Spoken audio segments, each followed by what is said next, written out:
नमस्कार, मैं हूं आपके साथ प्रभा शर्मा और आप देख रहे हैं समाचार प्लस झारखंड बिहार। तो कहते हैं कि जो खिलाड़ी खुद पर विश्वास रखते हैं वो कभी भी मात नहीं खा सकते। मैं ऐसा क्यों कह रही हूं आपको पता चल जाएगा। यहां पर आज समाचार प्लस झारखंड बिहार के न्यूज रूम में हमारे साथ भारत दिव्यांगजन क्रिकेट टीम के जो खिलाड़ी हैं वो यहाँ पर मौजूद हैं और उनसे बात करना इसलिए भी खास है क्योंकि ये जो टीम है वो बांग्लादेश के खिलाफ खेलने वाली है और उसमें सबसे खास है कि झारखंड के 6 खिलाड़ी शामिल हैं और उनमें से 5 खिलाड़ी आज हमारे साथ हैं। सबसे पहले तो बहुत बहुत बधाई कि जिस तरीके से जो दिव्यांगजन क्रिकेट टीम है, जो ये खेल है वो आगे बढ़ रहा है। देखिए, बहुत अच्छी गेम है, पर मैं तो अभी कप्तान सुब्रो जॉर्डर है, माफ़ी चाहूँगा। और मैं भी एज ए जो टीम मेंबर खेलूँगा और बहुत अच्छा टूर्नामेंट है। और भारत और बांग्लादेश के विरुद्ध पहले भी बहुत अच्छा मैच खेला गया है, रांची में भी खेला गया है और अभी अभी हम लोगों ने बांग्लादेश में ही खेल कर आए थे। तो कह सकते हैं कि पूरी दुनिया में अभी दिव्यांग क्रिकेट में भारत और बांग्लादेश का जो मैच है वो सबसे अव्वल नंबर पर है। बिल्कुल। और अगर जो मैच होने वाले हैं उसको लेकर गए तो तैयारी कितनी है? हमारे खिलाड़ी बिल्कुल पूरे तरीके से तैयार हैं, चूँकि अभी लगातार मैचेस खेल कर आए हैं और सभी जगहों पे नेशनल मैचेस भी हो रहा है और पूरी तैयारी, चूँकि बहुत समय मिला हम लोगों को इस मैच के लिए तैयारी करने के लिए, तो सभी खिलाड़ी बिल्कुल तैयार हैं और उम्मीद करते हैं कि ये ट्रॉफी इस बार भारत में रहेगी। बिल्कुल। और सर का मैं चाहूंगी थोड़ा जो बैच है इंडिया क्रिकेट का उस पर थोड़ा हम क्लोजअप करें कि ये जो मिलना होता है बहुत गर्व की बात होती है और जिस तरीके से ये टीम आगे बढ़ रही है अब कैसा लगता है सर, क्योंकि एक पहचान अब धीरे धीरे मिल रही है।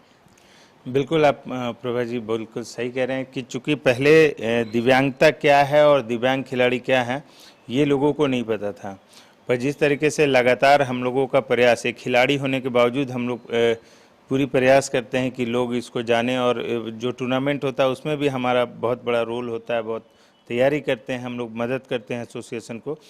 तो अब धीरे धीरे संपूर्ण देश में लगभग अब कह सकते हैं, जब आपको याद होगा 3 साल पहले आपने इंटरव्यू लिया था तो मैंने कहा था 40% लोग, पर अब लगभग 70% लोग ऐसे हैं जो आज दिव्यांग क्रिकेट को जानते हैं। 30% ऐसे लोग हैं जो अभी नहीं जान रहे, जो गाँव में हैं या हम लोग मीडिया से दूर हैं, तो वो भी धीरे धीरे वहाँ तक हम लोग आप लोगों के माध्यम से पहुँच पाएंगे। बिल्कुल। अब दर्शक भी जो धीरे धीरे इस खेल को और ज्यादा और खिलाड़ियों को पहचानने लगे, और भी खिलाड़ी हमारे साथ, उनसे बातचीत करेंगे। तो मैच होने वाला है बांग्लादेश, इससे पहले भी हुआ था, थोड़ा ऊपर नीचे हुआ था परफॉर्मेंस, इस बार कितनी तैयारी है? जी बिल्कुल, इस बार बहुत ज़्यादा बहुत सही तैयारी है। जो हमारे मतलब जो वीक पॉइंट थे उस पे हम लोग ने बहुत काम किया है और इस बार रिजल्ट होप हम लोग के फेवर में आए। बिल्कुल। और क्योंकि आप इसमें खेल रहे हैं, कितने सालों से खेल रहे हैं और इसमें एंट्री कैसे हुई? जी देखिए, मैं इस दिव्यांग cricket control board of India के तरफ से 5 साल से खेल रहा हूँ और सबसे बड़ा सर इसमें रोल रहा है सर का, मुकेश कंचन सर का। वो डिस्ट्रिक्ट से लेके नेशनल, स्टेट, फिर आपका इंटरनेशनल तक, वहाँ तक सफ़र का तय किए हैं वही। और यहाँ तक मैं जब भी यहाँ तक पहुँचा हूँ उन्हीं कदम पे पहुँचा हूँ। और अभी वो DCCBI के प्रेसिडेंट भी है ऑल ओवर इंडिया के, तो एक फ़ायदा वो भी मिलता है।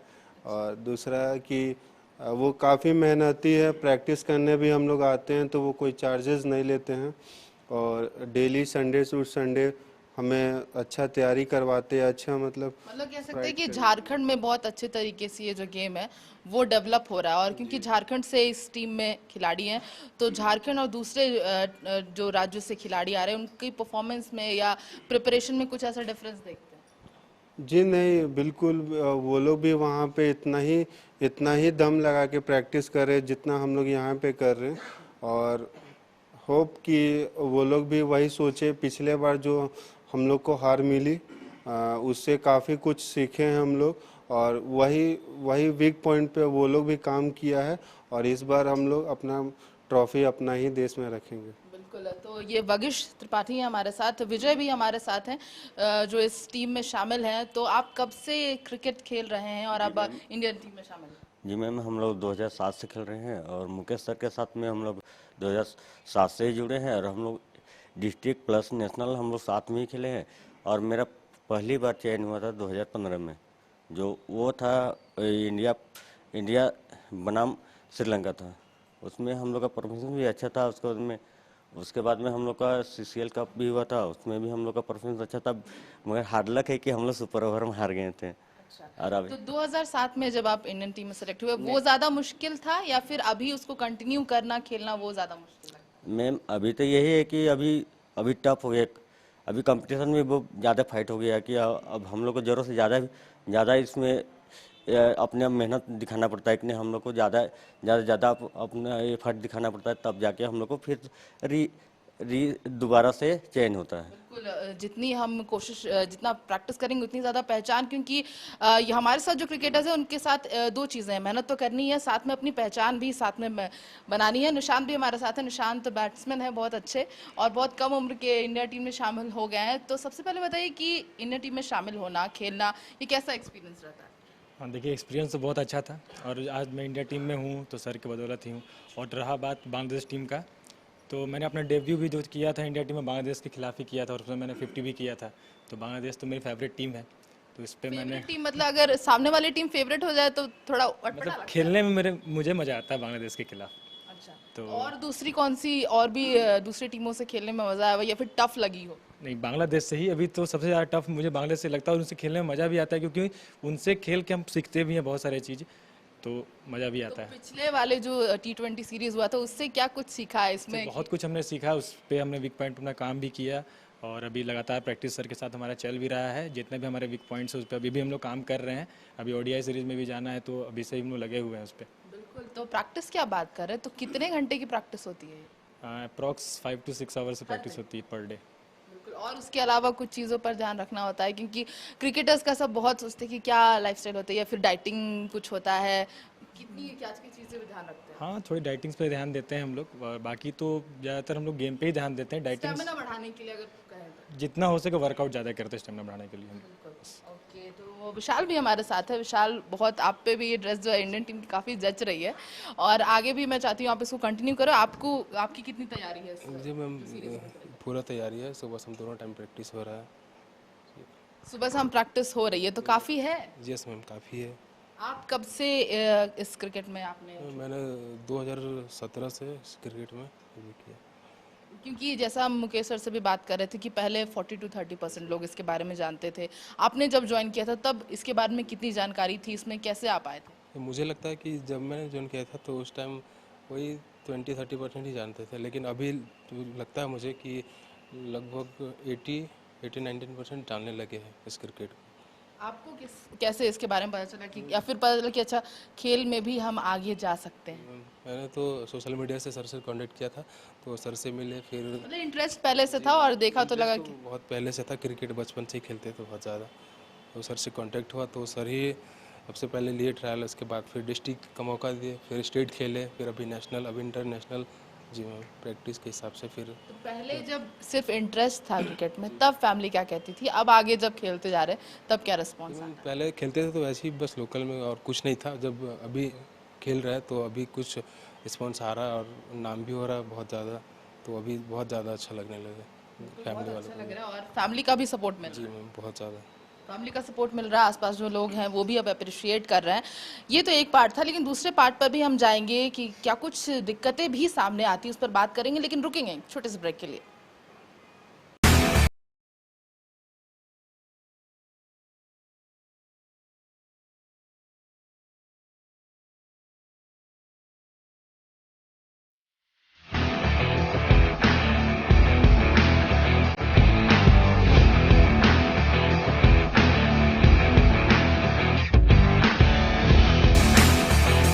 तो ब्रेक के बाद एक बार फिर से आपका स्वागत है और हम यहाँ पर बात कर रहे हैं इंडियन दिव्यांग क्रिकेट टीम के खिलाड़ियों से जो कि हमारे न्यूज़ रूम में यहाँ पर पहुँच चुके हैं। मुकेश जी, यहाँ पर हम बात कर रहे थे कि मैच होने वाला है, क्या कुछ तैयारी, लेकिन उसका एक पार्ट ये भी है कि जैसे ये जो मैच अगर एग्जाम्पल के तौर पर ले लूँ कि वो शायद 20, 21, 22 को होने वाला था, लेकिन बांग्लादेश टीम को शायद वीज़ा नहीं मिल पाया तो ये एक हफ्ते एक्सटेंड हो गया। तो आपकी टीम के साथ भी ऐसी प्रॉब्लम होती है? नहीं, हम लोगों के साथ अभी तक इस तरीके का कोई एक्सीडेंट नहीं हो पाया है। हम लोगों को आराम से वीज़ा मिल जाती है और इसके लिए मैं धन्यवाद भी देता हूं सरकार का कि हम लोगों को सम्मान के साथ यहां से विदा करती है। और बिल्कुल हम लोग सीने पे तिरंगा लगाकर और शान से जाते हैं और कभी भी इस तरीके का कोई हम लोगों के साथ बदसलूकी या इस तरीके का कई बार हम लोगों ने टीवी वगैरह में देखा है, पर हमारे कभी भी दिव्यांग खिलाड़ियों के साथ ऐसा नहीं हुआ है। और आपका पहले भी आपने बहुत बार खेल नीति के बारे में बात की कि ऐसा कुछ है नहीं, लेकिन अब झारखंड में खेल नीति भी आ गई है, तो इसमें क्या कुछ आपने अपने लिए कुछ आपको लगता है कि आपके लिए उपयोगी आ पाया है?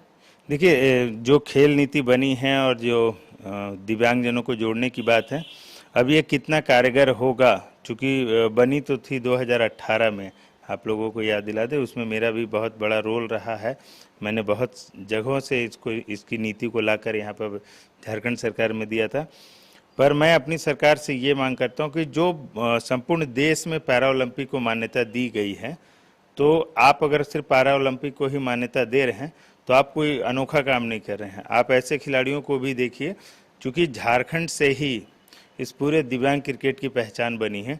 दिव्यांग cricket control board of India सबसे ज़्यादा काम जो है झारखंड और रांची में करता है, तो उम्मीद भी करते हैं कि अगर इसको भारत सरकार या राज्य सरकार अगर लेती है तो इसमें इसकी पहल हमारे माननीय मुख्यमंत्री को करनी चाहिए कि दिव्यांग खिलाड़ियों को भी इसमें देना चाहिए, क्योंकि दिव्यांग खिलाड़ियों ने ही झारखंड में पैरा ओलंपिक का नींव रखा है, यानी कि असली पहचान यहाँ के क्रिकेटरों ने ही दिया है। क्योंकि आप देखेंगे कि पैरा ओलंपिक में अभी तक हमारे कोई बहुत बड़े गोल्ड मेडलिस्ट हमारे खिलाड़ी झारखंड के नहीं रहे, तो पैरा ओलंपिक की पहचान इन क्रिकेटरों ने दी है, पहचान बनाई है। फ़ायदा ये ज़रूर होगा कि पैरा ओलंपिक को मिलेगा, पर ये खिलाड़ी रह जाएंगे। इसीलिए मैं चाहता हूँ कि क्रिकेट को झारखंड सरकार मान्यता दें। बिल्कुल। और एक पर्सनल एक्सपीरियंस मैं चाहूँगी आप अपने साथ शेयर करें मुकेश सर, कि जैसे हम लोग बात करते हैं अगर हम पैरा क्रिकेट की या पैरा ओलंपिक्स की, तो एक नॉर्मल इंसान के लिए भी उतना स्टेमिना रखना, उतनी देर वर्कआउट करना या खेलना बहुत मुश्किल होता है अगर हम सोचे तो। आप लोग इसको कैसे मैनेज करते हैं? क्योंकि आप क्रिकेट कैप्टन भी रह चुके हैं, तो अपने खिलाड़ियों को उसके लिए इंस्पायर करना भी एक बहुत बड़ी बात होती है। देखिए, वर्कआउट की जहाँ तक बात है, हमारे खिलाड़ी करते हैं, पर जब फिनेंशियली बात आ जाती है, वर्कआउट में एक बहुत बड़ा आर्थिक सपोर्ट की ज़रूरत पड़ती है वर्कआउट में, वहाँ पर कहीं ना कहीं मुझे लगता है कि हमारे खिलाड़ी पीछे रह जाते हैं, क्योंकि शायद फिनेंशियली स्थिति इतनी अच्छी नहीं है दिव्यांग क्रिकेट खिलाड़ियों की कि वो पूरा समय इस क्रिकेट को, ऐसे स्पोर्ट्स को दे पाए। उनको कहीं ना कहीं रोज़गार के लिए और अपने परिवार के लिए वो समय देना पड़ता है, और जो बाकी सुबह का और शाम का 2 घंटे 1 घंटे बचते हैं, उसी में ये प्रैक्टिस कर पाते हैं। हकीकत यही है, क्योंकि पूरा दिन देने के लिए इनको कहीं ना कहीं से सरकार की आर्थिक मदद की आवश्यकता है, जो आज तक हमारे किसी भी खिलाड़ी को या मुझको भी नहीं मिल पाई है। बहुत बड़ी बात कही आपने, और क्योंकि यहाँ के पैरा गेम्स में आपका बहुत अहम योगदान रहा है, तो आपकी इंस्पिरेशन कहाँ से हुई थी, कैसे शुरुआत था, वो थोड़ा सा जानना चाहूँगी। देखिए, बेसिकली इसमें मैं थैंक्स कहूँगा अपनी मम्मी को, और आज तो मेरी मम्मी मेरे बीच नहीं है, पर यहाँ तक पहुँचाने में मेरी मम्मी का बहुत बड़ा रोल था। क्योंकि जब मैं सामान्य खिलाड़ियों के साथ गया, अपने दोस्तों के साथ जब गया, तो मेरे पिताजी ने कहा कि कहाँ जाएगा, लग जाएगा, पर मम्मी ने कहा कि जाने दीजिए, कम से कम जाएगा तो लोगों के साथ इसका मन लगेगा। और वहाँ से दोस्तों के साथ, चूँकि मैं कोकर से आता हूँ, वहाँ पर एक बहुत बड़ा मैदान है, साधु मैदान, तो वहाँ बहुत सारा क्रिकेट, एक ही मैदान में कम से कम 10 विकेट गड़े रहते थे, तो सबको देखता था और वहीं से अपने दोस्तों के साथ शुरुआत किया। और यहाँ पर जितेंद्र शर्मा जी हैं, उनका भी धन्यवाद है, और अजीत वाडेकर सर हैं पूरे ऑल इंडिया में, जिन्होंने क्रिकेट को, ऐसे क्रिकेट को बढ़ाने में काम किया था। तो उनका, तो मैंने 2002 में एक विज्ञापन देखा, और मेरा एक मित्र है, वो साइकिल से लेके रांची से, कोकर से मुझे साइकिल में लेके धुरवा गया कि चल तेरा हो जाएगा, और ठीक वहाँ मैं 2002 में झारखंड टीम में सेलेक्ट हुआ। मुझे लगता है कि पैरा गेम्स जैसी कोई चीज़ यहाँ पर बातचीत भी नहीं होती होगी। देखिए, हकीकत है कि 2015 तक बहुत सारे लोग पैरा ओलंपिक को नहीं जानते थे। जब हम लोगों ने सामान्य लोगों से ज़्यादा गोल्ड लाना शुरू किया, तब लोगों की आंख और नींद खुली कि ऐसे बच्चों में बहुत सारी प्रतिभा होती है। और अभी माननीय प्रधानमंत्री थोड़ा सपोर्ट कर रहे हैं, थोड़ा और सपोर्ट की ज़रूरत है। बिल्कुल, और सपोर्ट की ज़रूरत है। और दूसरे जो खिलाड़ी, उनसे भी थोड़ा बहुत एक्सपीरियंस जानना चाहूँगी निशांत। जैसे कि मुकेश जी से हमने बात की, यहाँ पर उन्होंने कहा कि थोड़ा कुछ अलग करना पड़ता है, तब लोगों का जो ध्यान है वो हमारे तरफ आता है। तो आपका एक्सपीरियंस इसमें कैसा था? देखिए, हम भी बाहर जाके, बांग्लादेश जाकर के, श्रीलंका जाकर के, हमने वहाँ पर भी अपना भारत देश का तिरंगा को लहराया है, तो हमें भी वो सम्मान चाहिए सरकार से। तो वो सम्मान के लिए बस हम लोग भी भटक रहे हैं, आज इधर उधर भटक रहे हैं, जहाँ भी भटक रहे, सम्मान के लिए भटक रहे हैं। ठीक है, सरकार हमारी मदद करती है, लेकिन उतनी नहीं कर पाती है। फिर जितना हमको एफर्ट देना है मैच में, जितना हम गेम पे अपना एफर्ट दे सकते हैं, वो हमसे हो नहीं पाता ज़्यादातर, क्योंकि हमें भी अपना खुद का भी देखना पड़ता है। तो अगर सरकार हमारे लिए करे तो हमको बहुत अच्छा रहेगा। हम लोग आपको कैसे पता चला कि मैं क्रिकेट में खेल सकता हूँ और बहुत अच्छा, मतलब ऐसा लगा कि लोगों का कहीं ना कहीं इंस्पायर भी करते हैं कि अरे अच्छा खेल रहे हो, तुम्हें आगे अप्लाई करना चाहिए, या फिर कोई बोलते हैं कि नहीं शायद तुम नहीं खेल पाओगे, तो वो कैसा था? नहीं नहीं, क्रिकेट तो मैं बचपन से ही खेलता आ रहा हूँ। मेरे घर के पास ट्रक लगे रहते थे, मैं उसका टायर का विकेट बना के उसमें खेलता था। तो क्रिकेट से मेरी रुचि तो बचपन से है। फिर धीरे धीरे जब बड़े हुए उसके बाद जाने की सीज़न बॉल से भी क्रिकेट होता है, तो फिर धीरे धीरे प्रैक्टिस स्टार्ट किया, खेलते गए, फिर ट्रायल्स भी दिए मैंने बहुत सारे जनरल टीम में। तो अनफॉर्चुनेटली नहीं हो पाया क्योंकि पैर में प्रॉब्लम था। तो वहाँ पे डैड मुझे बोल भी दिया गया कि तुम्हारे पैर में प्रॉब्लम है तो तुम नहीं खेल पाओगे। तो बहुत निराश थे उस टाइम कि नहीं हो पाया, ये नहीं हो पाया। उसका सर का नंबर, कॉन्टैक्ट नंबर मुझे मिला, सर से मैंने कांटेक्ट किया, फिर सर ने मेरा खेल देखा, फिर ट्रायल्स दिए मैंने, फिर इंडियन टीम में सेलेक्ट हुआ। तो जैसा मैंने पहले ही बताया था कि बांग्लादेश के साथ मेरा पहला डेब्यू हुआ, तो मैंने परफॉर्म भी अच्छा किया। तब से लेकर आज तक मैं दिव्यांग क्रिकेट में हूँ, DCCBI के सदस्य हूँ। बिल्कुल। विशाल, आप बहुत कम बोलते हैं, लेकिन कम शब्दों में अगर कहना चाहें अपनी जर्नी के बारे में तो क्या कहेंगे? मैम अभी तक का जर्नी में मतलब बहुत ज़्यादा अच्छा लग रहा है जब से क्रिकेट से जुड़े हैं उस टाइम से। तो सिर्फ क्रिकेट होता है या और भी कुछ होता है दिन में? रनिंग होता है और क्रिकेट बस। बस रनिंग और क्रिकेट होता है, जी इसके अलावा पढ़ाई या उसको बैलेंस जी करने हम में? क्रिकेट जल्दी पढ़ाई छोड़ दिया मैंने, graduation second year last. Cricket के कारण या कुछ और? बस क्रिकेट के कारण। क्रिकेट के कारण छोड़ दिया। अच्छा चलिए ठीक है, इसका कितना रिजल्ट आगे मिलता है वो देखने वाली बात होगी। विगेश, आप बताइए, विगेश सॉरी, कि आपका क्या कुछ जर्नी रहा है इसमें? जैसे विशाल तो बता रहे हैं कि उन्होंने अपनी ग्रेजुएशन के आधे में जो पढ़ाई छोड़ दी क्रिकेट के कारण। जी देखिए, क्रिकेट के चलते ही मेरा भी पढ़ाई पे ये हुआ था। यहाँ तक कि मेरे फादर जो थे वो एप्लीकेशन लिख के वो प्रिंसिपल को दे चुके थे कि इसको ना खिलाए स्कूल में। यहाँ तक कि पापा कर चुके थे उस स्कूल में।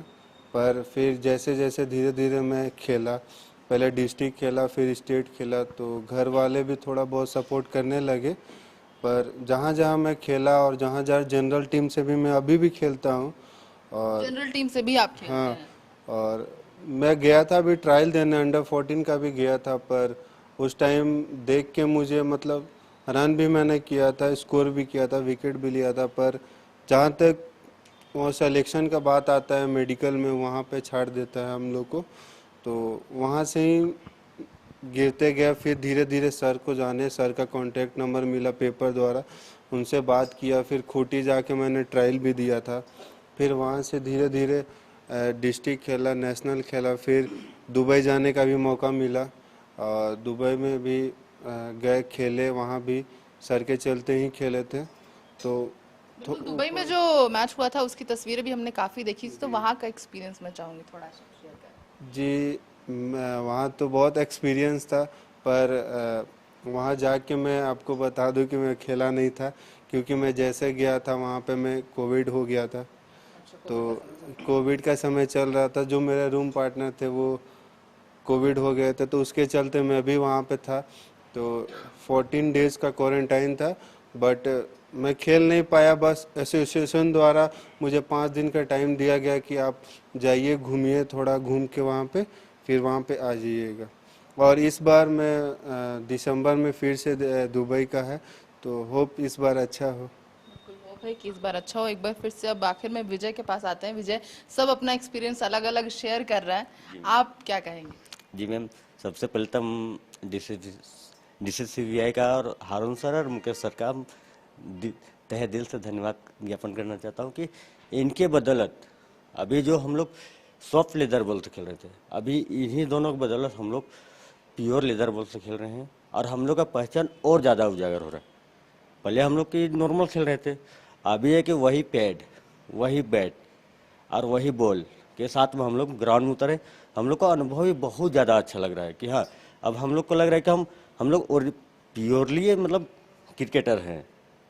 जो पैड है, बैट, पैड और हेलमेट के साथ में उतरते हैं, तो उसका अनुभव और नॉर्मल खेलने का अनुभव वो कैनवास बॉल का अलग होता है। इसका अनुभव लगता है कि हाँ, हम लोग वाकई में हम लोग देश के लिए खेल रहे हैं। और ये फीलिंग है, ये तो अभी आ रही है, लेकिन गली क्रिकेट से यहाँ कैसे पहुंचे? मैम एक्चुअली सबसे पहले तो हम लोग तो बचपन से मेरा पैर एक्सीडेंटल हुआ था, वही 9-10 साल की उम्र में थे। उसके बाद में हम लोग दोस्तों का बहुत सारा सपोर्ट मिला। कहीं भी हम लोग गए तो दोस्त सब बोला कि नहीं आप इस कर सकते हैं। और हम पहली बार हम लोग यह है कि इंग्लैंड और इंडिया का मैच चल रहा था। उस समय शायद बारिश की वजह से बाधित हो गया था। उस समय फर्स्ट टाइम हमने इंडिया और इंग्लैंड का दिव्यांग क्रिकेट देखे। इंस्पिरेशन वहीं से ज़्यादा और बढ़ गया कि हाँ, मतलब वहीं से पता चला कि अच्छा ये गेम भी होता है। हाँ। उसके बाद में 2006 में मैट्रिक के एग्ज़ाम दिए, मैट्रिक पास किए, आए रांची कॉलेज रांची में एडमिशन हुआ। और मानिक सर का भी हम शुक्रिया अदा करना चाहते हैं कि जब उनके यहाँ गए तो वो फ्री ऑफ कॉस्ट हमको प्रशिक्षण में दिए, ये साई कोचिंग में। और वहाँ से उसके बाद 2007 में भैया ही बोलते हैं, सर तो ही है मगर भैया ही संबोधन करते हैं। भैया के सपोर्ट मिला। हम वैसे है ग्रामीण क्षेत्र से, अनगढ़ा है, हुंडरू फॉल से आते हैं। हमको हमेशा ही ये एफर्ट किए, हमको सपोर्ट बहुत अच्छा से किए कि नहीं कभी भी कहीं पे भी ये एहसास नहीं होने दिए कि अब सुदूर या ग्रामीण क्षेत्र से हैं। फैमिली की तरफ से कभी नहीं रहता कि थोड़ा कमाओ धमाओ और खेल वो में? तो होता है मैम, वो तो होता है। कभी कभी प्रेशर भी होता है, दबाव भी होता है कि नहीं कि आप, फिर भी हम लोग सोचते हैं कि नहीं अब हो मतलब आने वाला भविष्य में कभी ना कभी हो, मेरा नहीं हो, आने वाला जो भी प्लेयर होंगे उनका भविष्य उज्जवल हो। यही गवर्नमेंट से भी यही प्रार्थना करते हैं, कामना करते हैं कि ना वो उनको भविष्य को देखे यार सबका। बिल्कुल, हर तरीके के खेल को अगर प्रमोट किया जा रहा है इंडिया में, तो खास करके झारखंड के ऐसे खिलाड़ी जो पैरा गेम्स को इतना प्रमोट कर रहे हैं, उन्हें आगे लाने की और भी ज़रूरत है, एक पहचान की ज़रूरत है। और यही कारण है कि जो टूर्नामेंट्स हो रहे हैं, अभी ताज़ा बांग्लादेश के साथ होने वाला है, पहले रांची में होने वाला है, उसके बाद वनडे आपका अलग अलग दूसरे राज्यों में होने वाला, बनारस में होने वाला, लखनऊ में होने वाला है। तो ये लगातार जो गेम्स है वो बढ़ रहे हैं, लेकिन अब ज़रूरत है कि किस तरीके से लोगों में पहचान उनकी बढ़ती है और गवर्नमेंट के द्वारा उसे अप्रिशिएट किया जाता है। मेरे साथ बस इतना ही। आप देखते रहिए समाचार प्लस झारखंड बिहार। नमस्कार।